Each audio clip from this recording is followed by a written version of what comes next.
Sam's Garage, presented by Hemsaw.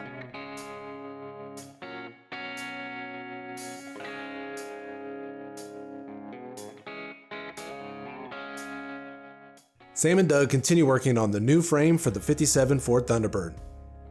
It's time to start the initial process of mocking everything up to see how well the new frame fits.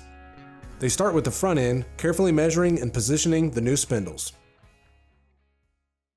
This week, we're going to do the preliminary fit underneath the car with the new frame. Like I said last week, we've narrowed it. We just want to make sure that everything fits. There's nothing in the way, no obstructions before these guys continue on with their process, welding and tacking everything together. Let's lift it up. Let's get the frame on there. Let's measure it out. And don't forget, we do have to cut out that wheel well, that spare tire well. We do. We'll get her done. All right. What we're doing here is very crucial. We're making sure that everything fits underneath the Thunderbird before we finalize anything. And there's a lot of adjustment that needs to be made. For instance, the floor of the trunk hits the uprights before the midsection hits the floorboard. We got to address that. Core support that holds on the radiator to the body of the vehicle, that's going to have to be removed because it doesn't clear the new rack and pinion. We went from a steering gear box to an updated rack and pinion. So we got to clearance it. The radiator support may have to go in between the frame rails on the frame itself, whereas on this car and most of the old cars, they're bolted up to the core support, which is the front of the vehicle. So what we're doing is making sure it's going to fit. If it doesn't fit, what adjustments we have to make for it to fit, and then we're going to do them.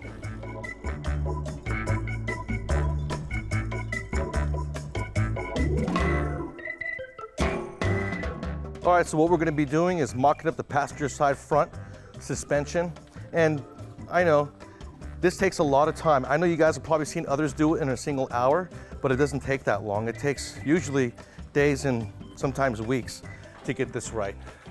I got Ron helping me. Here you go. Scott's gives us everything we need hardware-wise to be able to put this in place. All the arms are raw, so when we're all done, we're gonna powder coat or paint everything. Cool thing is that with this kit, there is a lot of adjustability for alignment. You can move these guys back and forth. They provided us with lots of shims to be able to move the caster back and forth. We got these adjustable pieces at the end that goes on to the upper control arm, basically moves like this. So there's infinite adjustability as far as dialing in your alignment goes. Very nice by Scott's Hot Rods. On this here, you wouldn't have the standard shims that you used to have. These are adjustable. Yep. You can screw them in and out. Very good So you don't have to chase for shims anywhere. Infinite adjustability when it comes to alignment. Tech tip is to check where your spindle is at. In order to do that, we're going to put up a little plumb bob with nothing more than a string and a weight on the end. It could be a nut. And so what I'm going to do is I'll put it up, and if I want to see the exact location of the spindle, I'm going to slide this until I can see it, and then I can go ahead and then read where I'm at on my tape. But if you use a plumb bob, that's the easiest way to be able to find exactly where your spindle is inside your wheel well. And the back portion is going to be a little bit longer than your front portion, so when you turn your tires. We're doing this step by step. It takes time, lots of time. You got to measure, check fits, make sure everything is cool, because we're dealing with a lot of money, huge investment, and we want the car to be perfect when it's all done. That way you enjoy your ride instead of getting rid of it at the auction. Yeah. No, Sam, that's absolutely true. The amount of time that it takes, we could have gone out and bought a chassis.